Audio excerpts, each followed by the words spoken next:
میں نے ایک دعا عربی خطبے میں پڑھی، اللہ کے نبی اس دعا کا انتہائی اہتمام کرتے تھے۔ اگر آپ اس دعا کے ترجمے پر، مفہوم پر توجہ فرمائیں گے تو آپ اپنی زندگی کا لازمی حصہ اس دعا کو بنا لیں گے۔ اللہ کے نبی علیہ السلام اپنے رب سے مناجات کرتے، ہر نماز کے بعد رات و دن دعا مانگتے، اللہم انی اسألک الہدی والتقی والعفاف والغنی۔ چار چیزیں اللہ کے نبی نے اس دعا میں مانگی ہیں۔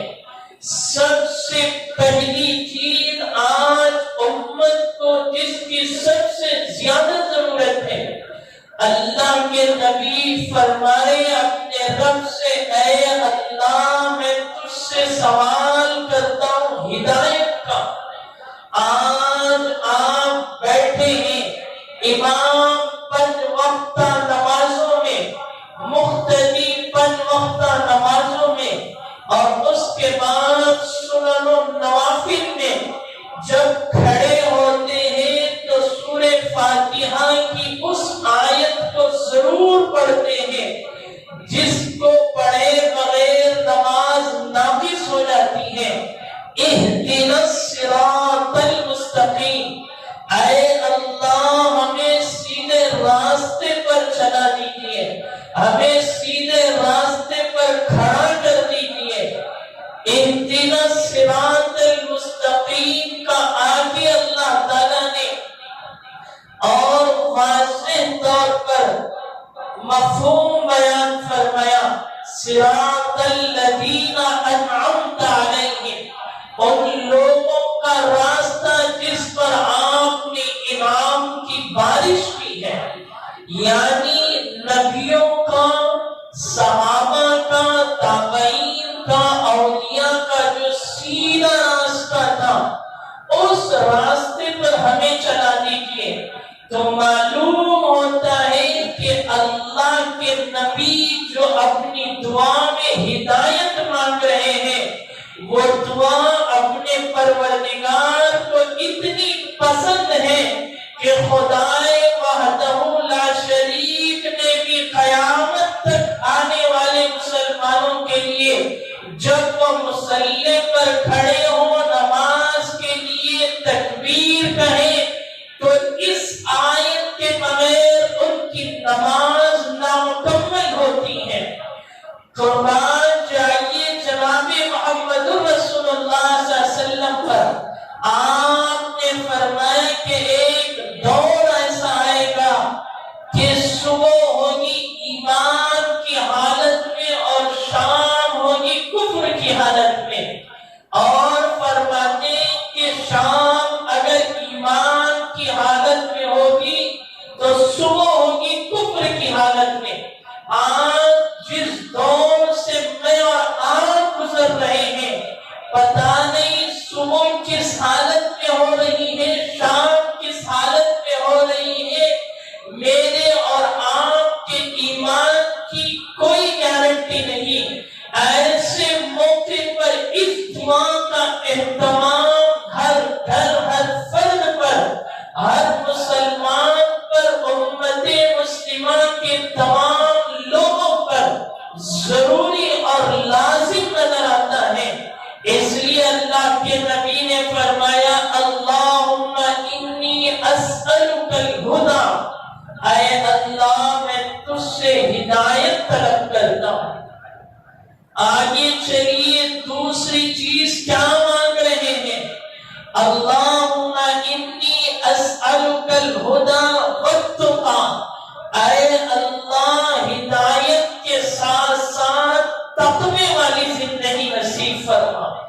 تقوی کہتے ہیں خوف خدا کو، تقوی کہتے ہیں اللہ کے ڈر کو۔ اللہ کا ڈر صرف مسجد میں کھڑے ہو کر نہیں، بلکہ مسجد میں کھڑے ہونے کے ساتھ ساتھ تیری دکان، تیرے گھر،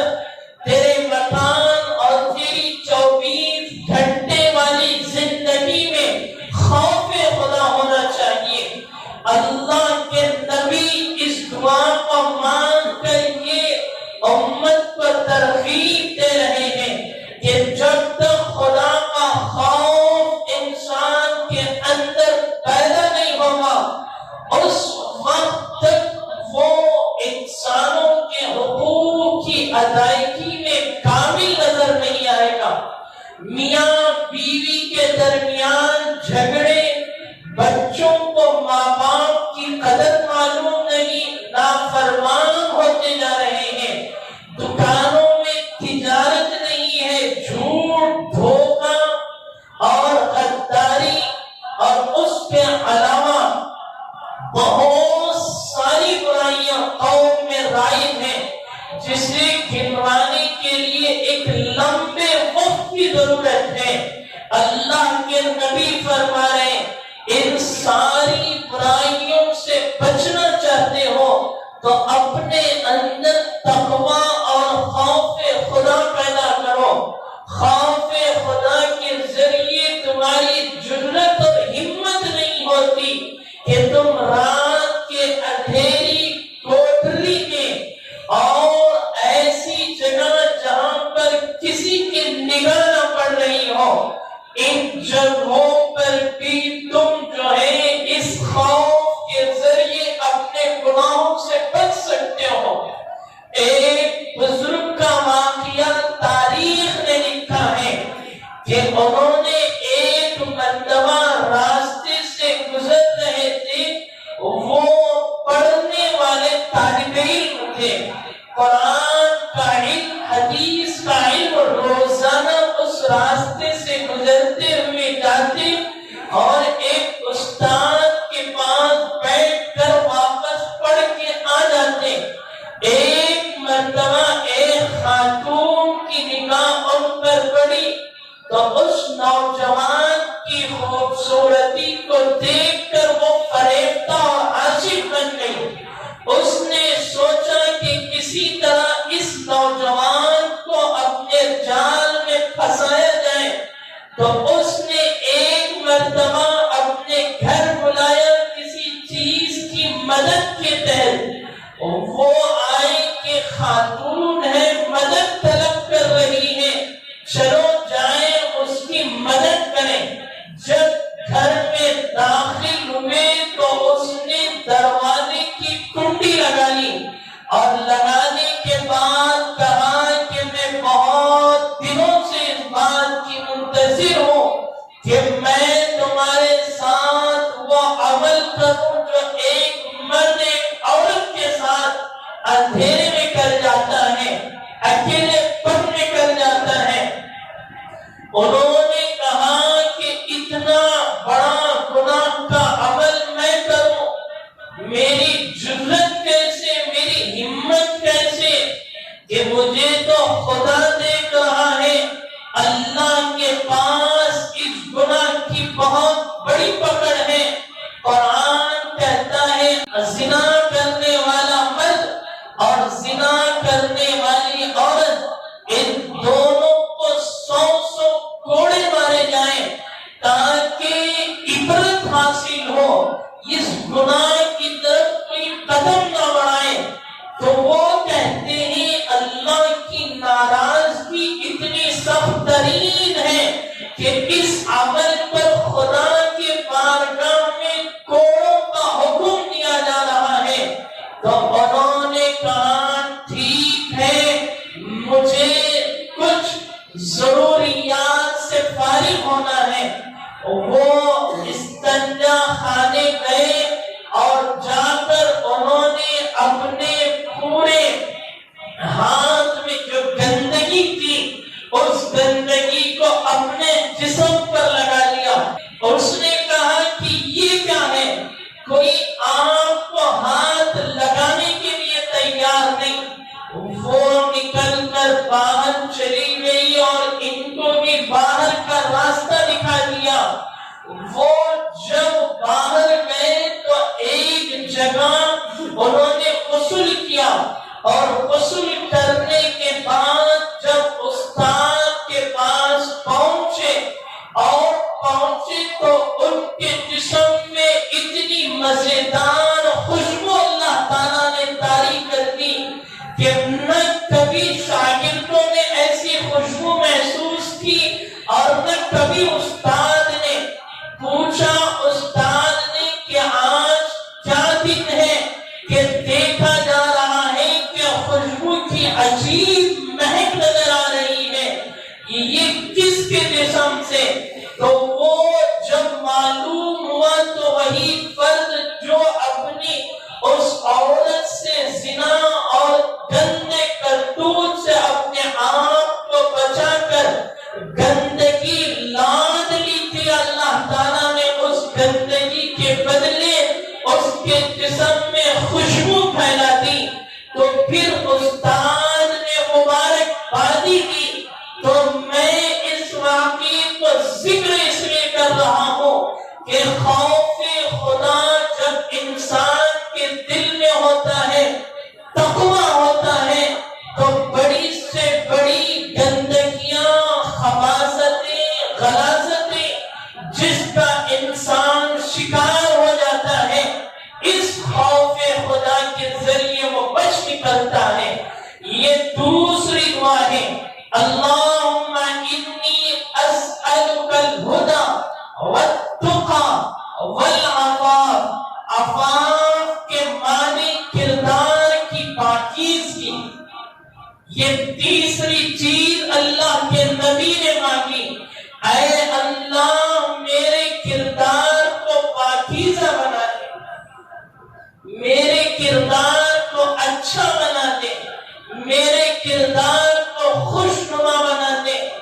انسان کے کردار پر جب انگلی اٹھتی ہے تو اس کا جینا مشکل ہو جاتا ہے۔ جب کردار اچھا ہوتا ہے تو پھر اس کے لیے زندگی بہتر سے بہتر اور خوبصورت بنتی چلی جاتی ہے۔ آپ نے دیکھا ہوگا کہ ملکوں کے ملک تباہ ہو رہے ہیں اور تباہی کے دہانے پر جا رہے ہیں۔ کیوں؟ عورتوں کی عزت کی باتیں تو کی جاتی ہیں، عورتوں کے وقار کی باتیں تو کی جاتی ہیں، لیکن جب ان کی عزت کا معاملہ آتا ہے تو پھر بڑے سے بڑے حکمران بھی شیطان کے بہکاوے میں آ کر ایسے کرتوت کر جاتے ہیں جس کی وجہ سے عورتوں کی عزت محفوظ نہیں رہتی۔ ہمارا ملک جس میں میں اور آپ 75ویں یوم آزادی منا رہے تھے، لال قلعے کی بلندی پر کھڑے ہو کر ہمارے ملک کے وزیر اعظم نے دنیا کو یہ پیغام دیا کہ عورتوں کی تعظیم کی جائے، عورتوں کی عزت کی تعظیم کی جائے، ان کے اوپر ناحق ظلم و ستم نہ کیا جائے، ان کی عزتوں کو داغدار نہ کیا جائے۔ اور اس بلندی پر کھڑے ہو کر یہی نہیں بلکہ اس نے انسانوں کی ایک جماعت سے عہد لیا، عزم کرایا کہ آپ سب اس بات کو لازم پکڑیں گے۔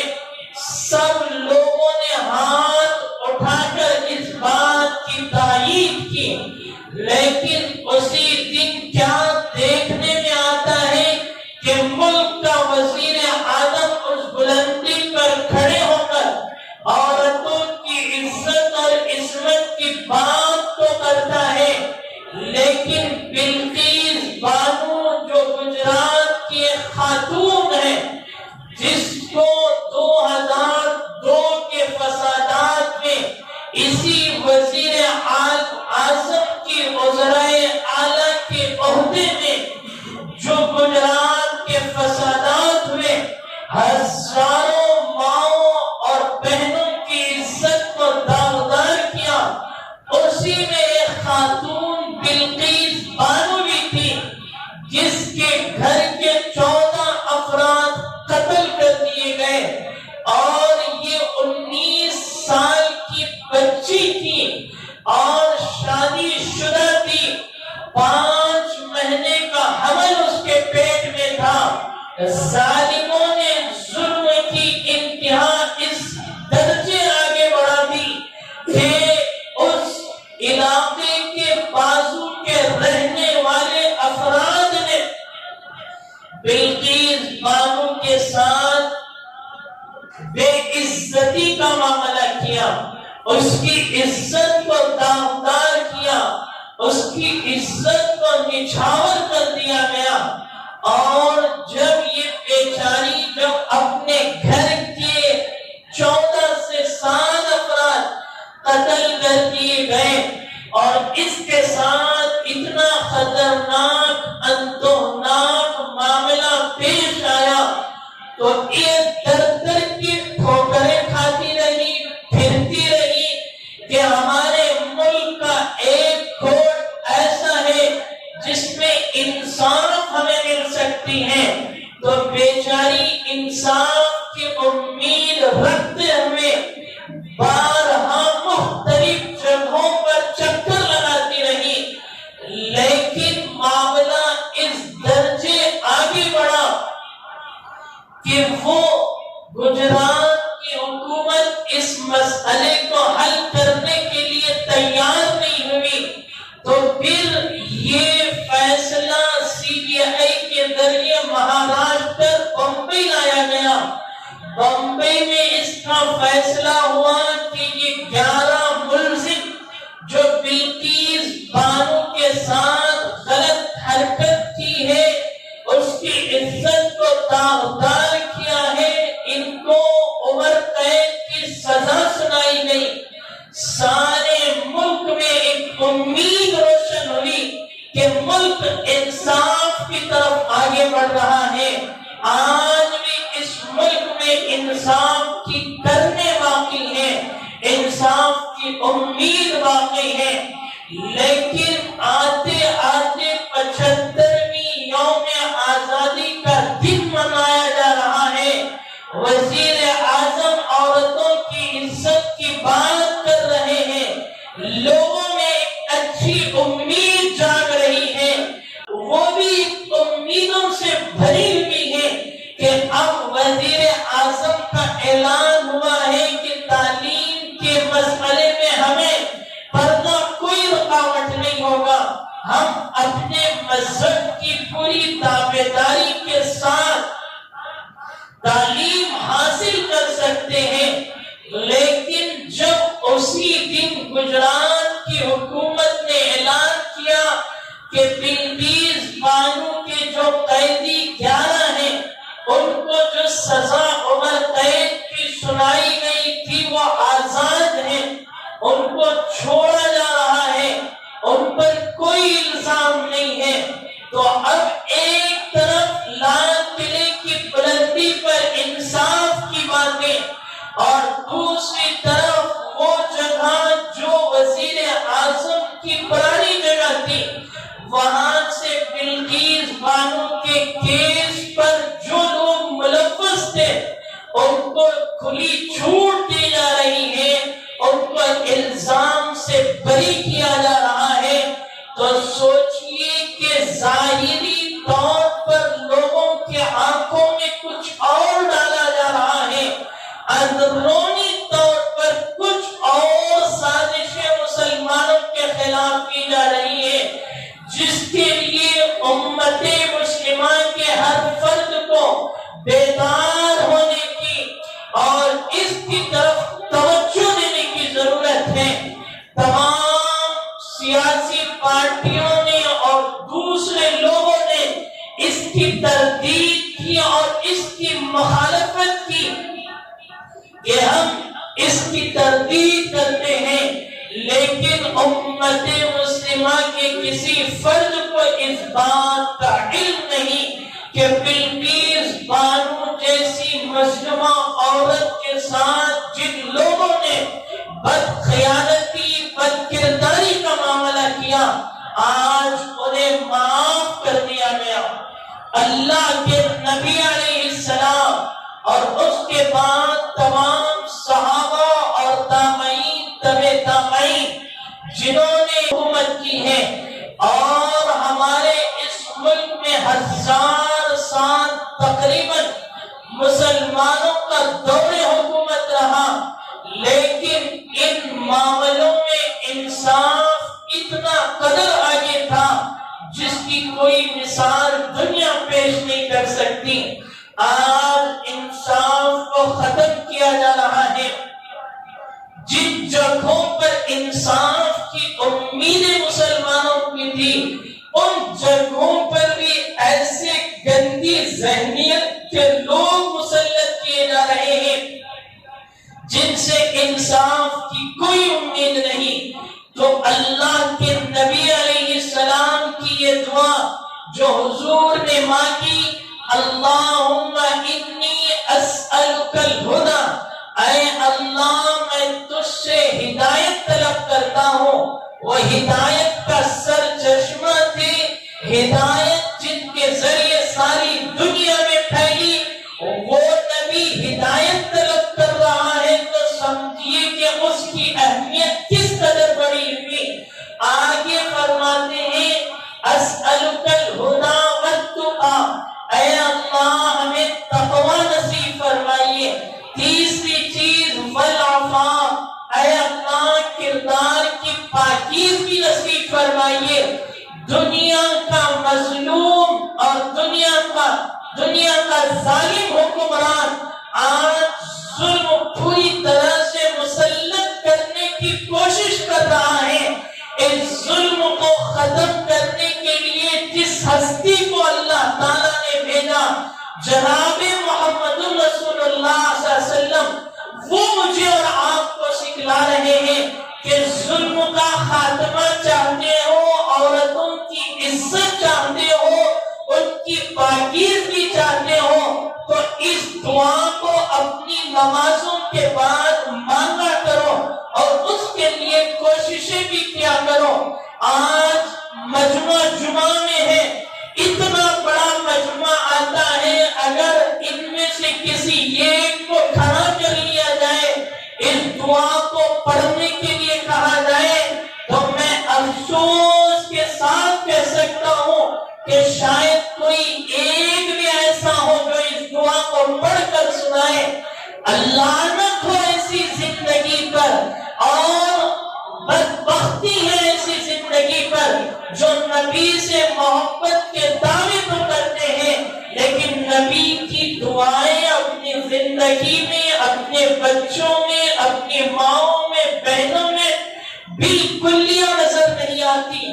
آگے چلیے، چوتھی چیز اللہ کے نبی مانگتے ہیں۔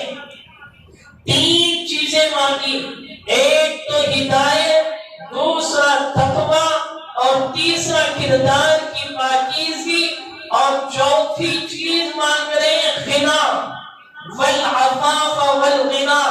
اللہ مجھے غنا نصیب فرما۔ غنا کسے کہتے ہیں؟ غنا کہتے ہیں بے نیازی کو۔ بے نیازی بھی سمجھ میں نہیں آئی ہوگی۔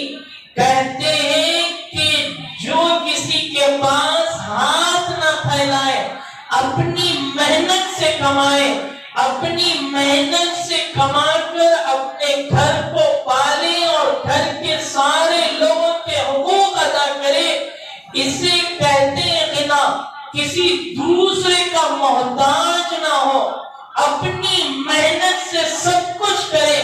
قربان جائیے جناب محمد رسول اللہ صلی اللہ علیہ وسلم پر، جس کے گھر میں فاقے کھانے کے لیے کھانا نہیں، پیٹ پر پتھر باندھے جا رہے ہیں، ایسے مجبوری میں تو شریعت کہتی ہے مانگ لیا جائے، لیکن جناب محمد رسول اللہ صلی اللہ علیہ وسلم قیامت تک کے لیے رہبر و رہنما تھے۔ انہوں نے فرمایا مجبوری چاہے جس درجے پہنچ جائے، لیکن غنا اپنے اندر پیدا کرو، بے نیازی کی کیفیت پیدا کرو۔ آج دیکھنے میں آتا ہے کہ ہمارے مسلمان سب سے زیادہ مسجدوں کے باہر بھیک مانگتے ہوئے نظر آتے ہیں، اور سب سے زیادہ عید کے موقع پر اور دوسرے مواقع پر ہماری خواتین ہاتھ پھیلاتی ہوئی نظر آتی ہیں۔ ہمارے نوجوان پاکٹ چوری کرتے ہوئے نظر آتے ہیں، چوری میں ہمارے نوجوان، بھیک میں ہمارے مرد اور ہماری عورتیں۔ اللہ کے نبی فرما رہے ہیں اسلام شریعت اتنا خوبصورت نظام ہے کہ اس نظام کے ذریعے اپنے اندر محنت کا جذبہ، جدوجہد کا جذبہ پیدا کرو، خوب کماؤ، جب کماؤ گے تو خوب اپنے آپ میں بھی خرچ کرو گے اور دوسری جگہوں پر دینے والے بنو گے۔ مسجدیں ہیں، مدرسے ہیں، خانقاہیں ہیں، دینی جماعتیں ہیں، ان جماعتوں پر خرچ کرو گے۔ بے شادی شدہ بچیاں ہیں، ان جگہوں پر خرچ کرو گے۔ آج حکومت بھی یہی چاہتی ہے کہ مسلمانوں کو ہر طور سے کمزور کیا جائے۔ آپ ڈاٹا اٹھائیں کہ جو حکومت کے ملازمین ہوا کرتے ہیں اس میں کم سے کم تر درجہ مسلمانوں کا ہو چکا ہے۔ تعلیم میں مسلمان انتہائی کمزور ہے۔ تجارت ان کی نقصان پہنچانے کی کوششیں کی جا رہی ہیں۔ ابھی میں ایک دو دن پہلے ایک اخبار پڑھا جس میں لکھا ہوا تھا کہ ہندو مذاہب کے کچھ ایسے لوگ جو غلط ذہنیت رکھتے ہیں، انہوں نے اس ملک کو ہندو راشٹر بنانے کے لیے ایک مسودہ تیار کیا ہے، ایک تجویز تیار کی ہے، جس تجویز میں یہ لکھا جا رہا ہے کہ مسلمان اور عیسائی ان دونوں کو اس ملک میں ووٹ دینے کا کوئی حق نہیں۔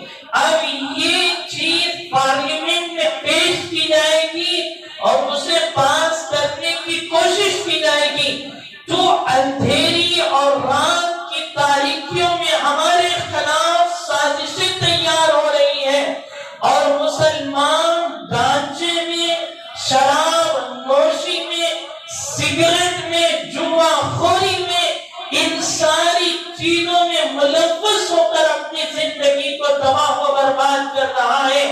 اگر مسلمانوں میں سے ہر فرد تیار ہو جائے کہ مجھے محنت کرنا ہے، آپ محنت کے لیے اپنا قدم دروازے کے باہر کیجیے، پھر رب کریم دیکھیے کہ کس طرح چادر کھول کر تمہارے قدموں میں پیسوں کی بارش برساتا ہے۔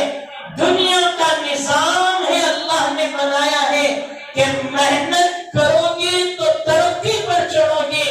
دنیا کا باطل کیوں ترقی کر رہا ہے؟ رات کے اندھیروں میں، دن کے اجالوں میں وہ دن رات بیٹھتے ہیں، محنت کرتے ہیں، تو اللہ جب محنت وہ کر رہے ہیں تو ان کو دے رہا ہے۔ ایمان والے جب محنت کرنے لگ جائیں، سستانی چھوڑ دیں اور نوجوان غلط راستہ چھوڑ کر محنت کرنے لگے تو پھر تمہارے لیے ترقی کے راستے کھلے ہوئے ہیں۔ جناب محمد رسول اللہ صلی اللہ علیہ وسلم مدینے سے، مکے سے مدینے منورہ ہجرت کرائے، ساتھ میں کوئی سامان نہیں، سب خالی ہاتھ آئے۔ جب لے کر جانا چاہ رہے تھے تو مکے کے ظالم کسی چیز ہاتھ لگنے نہیں دیا، خالی ہاتھ آئے ہیں۔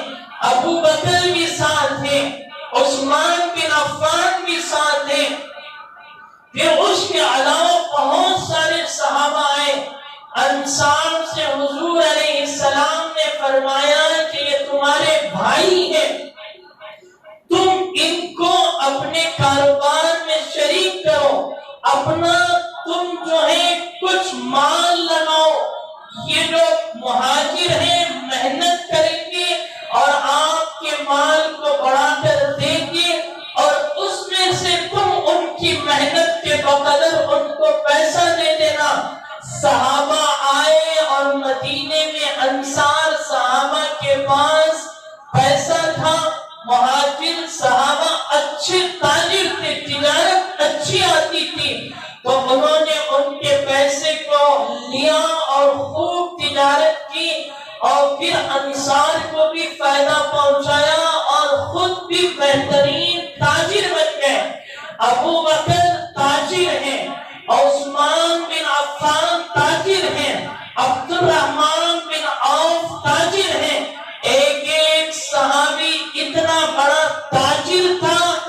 جب بڑی بڑی جنگوں میں حضور نے اعلان کیا مال کی ضرورت ہے تو سب نے نچھاور کر دیا۔ عثمان بن عفان رضی اللہ تعالیٰ عنہ کے بارے میں آتا ہے کہ مدینے میں ایک مرتبہ قحط سالی ہو گئی، پانی نہیں، بارش نہیں، لوگ غلے کے لیے پریشان۔ تب اعلان ہوا کہ غلہ کہیں سے نہیں ہے، مدد کی جائے۔ تو عثمان بن عفان رضی اللہ تعالیٰ عنہ مدینے کے بارڈر پر پہنچے تو مدینے سے باہر سے جو غلہ اور جو ضروریات زندگی کی جو چیزیں آتی تھی وہ سارا کا سارا ان سے خرید لی، اس لیے کہ وہ لوگ بھی چاہتے تھے باہر سے جو مال یہاں سپلائی کر رہے ہیں کہ ہم جائیں گے، مدینے میں قحط سالی ہے، زیادہ قیمت دے کر بیچیں گے اور اپنا نفع بڑھائیں گے۔ عثمان نے کہا کہ ایسے موقع پر جب لوگ پانی کے لیے ترس رہے ہیں، یہ لوگ نفع چاہتے ہیں، تو انہوں نے وہیں پر معاہدہ کر کے سارا مال خرید لیا۔ مدینے کے کچھ تاجروں نے کہا کہ عثمان یہ کیا کر رہے ہیں، ہمارے پیٹ پر آپ ہماری روزی کو مار رہے ہیں۔ عثمان نے فرمایا نہیں، بلکہ پریشانی میں جو مبتلا ہے میں ان کی مدد کر رہا ہوں۔ پھر وہ لائے اور لا کر سارا کا سارا مدینے میں تقسیم کر دیا۔ سارے لوگ خوش و خرم، سب کے چہروں میں خوشی کہ عثمان کا صدقہ، عثمان کے مال کی برکت اتنی زیادہ کہ اللہ نے ایسی مالداری کی محنت کرنے کی وجہ سے کہ آج سارا مدینہ اپنی بھوک مٹا رہا ہے، اپنی پیاس مٹا رہا ہے۔ عثمان کا یہ صدقہ اللہ کو اتنا پسند آیا کہ آسمانوں میں عثمان کی تعریف ہونے لگی۔ تو معلوم ہوتا ہے کہ جب انسان محنت کر کے کماتا ہے تو اس سے جو روزی حاصل ہوتی ہے تو اس سے وہ لوگوں کے حقوق بھی ادا کرتا ہے اور دوسروں کو بھی صدقہ اور خیرات کرتا ہے۔ اس لیے ان چار چیزوں کو اپنے اندر پیدا کیجئے جو اللہ کے نبی علیہ السلام نے فرمائی۔ اللہم انی اسألک الہدی، اے اللہ میں تجھ سے ہدایت طلب کرتا ہوں، والتقوی اور تقوی کی، اے اللہ مجھے تقوی نصیب فرمائیے، والعفاف میرا کردار پاکیزہ کر دیجئے، اچھا کر دیجئے، والغنا اور مجھے دنیا والوں سے بے نیاز رہ کر زندگی گزارنے والا بنا۔